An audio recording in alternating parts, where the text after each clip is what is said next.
पंतप्रधान नरेंद्र मोदी यांच्या 75व्या जन्मदिनानिमित्त देशभरात विविध सेवाभावी कार्यक्रमांचं आयोजन करण्यात आलं।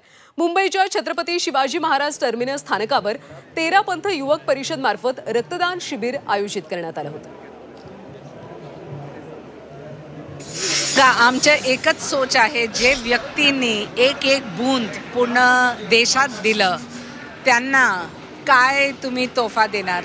तर हे रक्तदान शिबिर 13 पंथ युवक परिषद जे आहे दक्षिण मुंबईचे शिवसेनाचे जे कार्यकर्ता आहे आणि जायंट्स वेलफेअर फाउंडेशननी हे ठरवलं की रक्तदान करून आदरणीय प्रधानमंत्रीला शुभेच्छा आपण देऊ।